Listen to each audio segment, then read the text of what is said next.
welcome to the final Kewpee Buckeye Insider from South Florida. I'm Mark Kunz, joined by Garrett, Searight. And Garrett, calm before the storm today. The game on a Friday night, Thursday morning. Heard from both Urban Meyer and Dabo Swinney, the respective head coaches. Your impressions from what we heard from the two coaches today? Well, I think Dabo, is a little subconsciously, but I think he definitely wants to prove that Clemson is a top 10 football team. Right now they're number 12, but that's because they lost their last game to now number 9 South Carolina. So they're outside the top 10. I think he wants to prove that they're a top 10 football team and kind of avenge. He talked about it a lot for saying that they don't think about it that much, but that Orange Bowl a couple of years ago when they just got waxed by West Virginia, I think he wants to disprove that stereotype that ACC football isn't good. You know, they've got a team in the Orange Bowl, they've got a team in the national championship game. I think he wants to try to disprove that. And for Urban Meyer, he talked about competitive spirit, and that stood out to me because they have every reason to just fold up and get beat here this week. And I think he's always very honest, and when he's talking about the competitive spirit, I didn't see it, but if he has, then that makes me a little more relieved for the Buckeyes.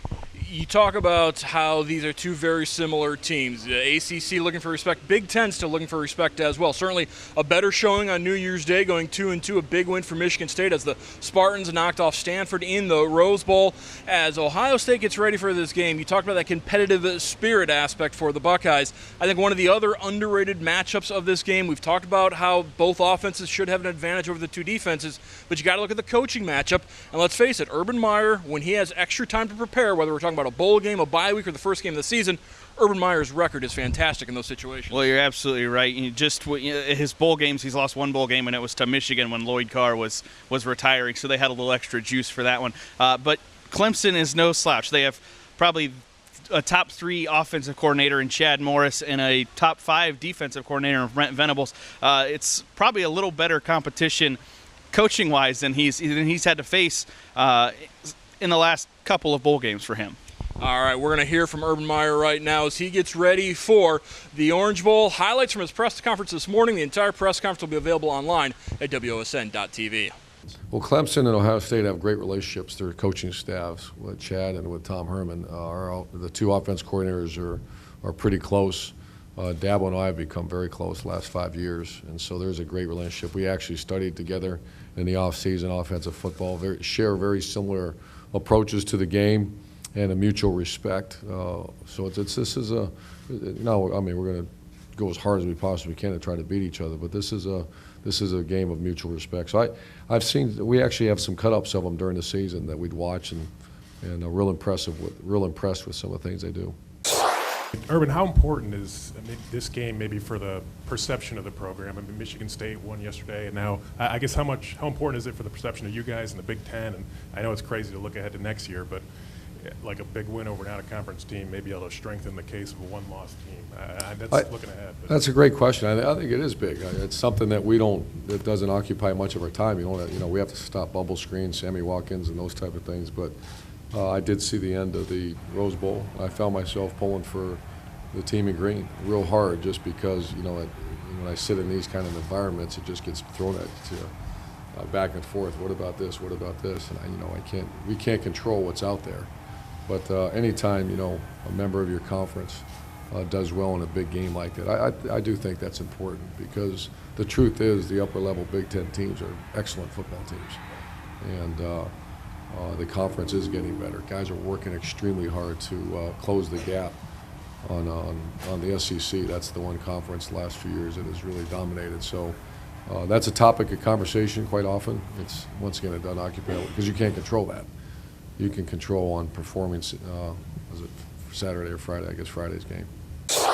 In your history as a coach, have you ever had times when players, whether they're seniors or juniors who are thinking about maybe going pro, that there is any distraction about thinking ahead to combine stuff, workouts, and how do you handle that as a coach? Have we ever had it? Just hundreds of times. What do you do as a coach to try to keep those guys thinking about the bowl while they're also thinking about their future? Well, every one of we can say that it's that doesn't exist, but that's a flat lie. Every player comes to Ohio State. Every player with a dream of playing in the National Football League. That's a fact.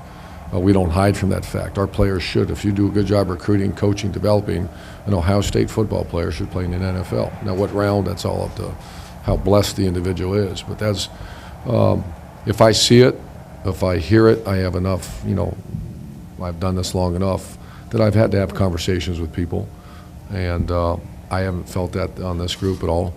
I've had a couple conversations, many, about, hey, we'll discuss this afterwards, let's go win this game, and I give credit to these players. But to think that doesn't exist in college football, I'd probably say 99% of every senior or junior, that's starting, is someone's having that conversation with him. Urban, you've had like a month now to sort of shuffle around the defense a little bit. You're dealing with an injury or a situation with Noah Spence where he's not going to be here. But what do you expect out of that group on Friday night? Do you expect an inspired performance? Just what's your take on what's coming?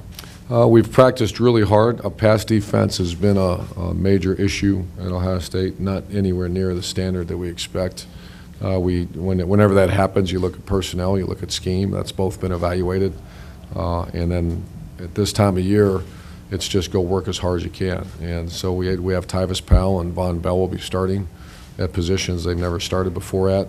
And so that was the personnel. We've made some adjustments to scheme, and then we do what we do, and that's go out and work as hard as you possibly can. So I'm expecting, the issue is going to be the team you're playing, and they're very good at what they do.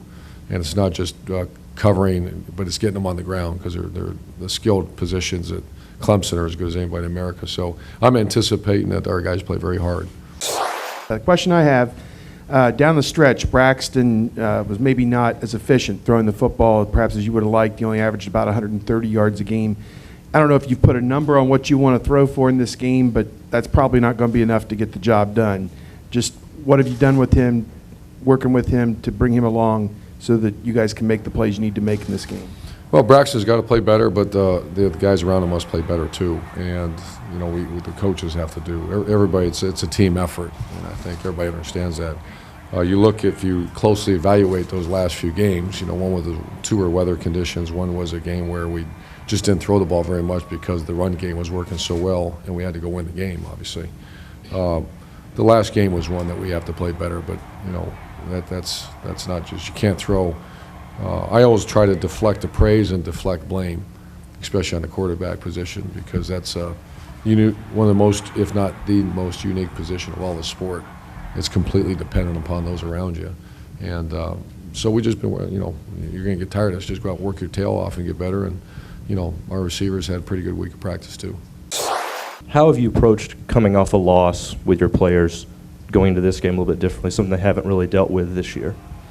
We evaluated that. I think we had the worst part was probably the 4 days after. All the coaches, I think 3/4 of our staff left from Indianapolis and went out recruiting. Myself, I went back and then went out recruiting. We came back, and the feeling inside of you the whole 3 days, you had to go walk in and smile.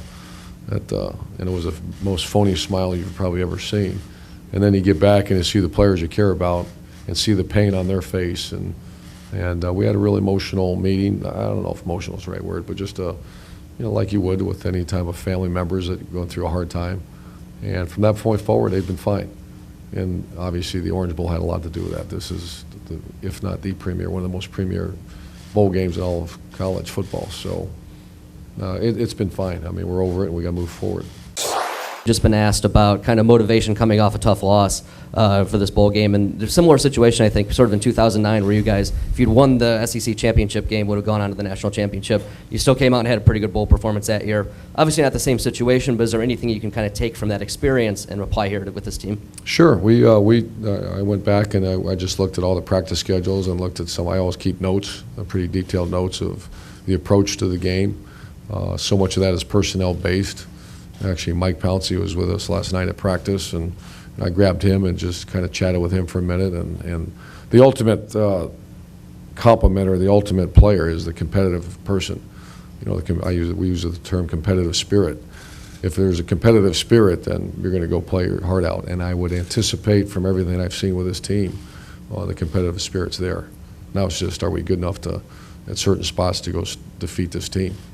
So I feel like, I've also had, been in situations where I didn't feel the competitive spirit. And that's when you got to, I always say, the secret T-shirt or the, secret handshake to get guys to play hard. I don't feel that. Urban, a lot of people like us keep keeping up with the progress of Braxton Miller as a quarterback, as a full quarterback. Have you seen him take steps even this past month where he will be better than he was the last time people saw him? Absolutely. I have seen it. And to me, it's he's still got a ways to go to be. I made a comment the first year, I have no idea where his ceiling is. And then middle of the season when he played very well for a while, and everyone around him did.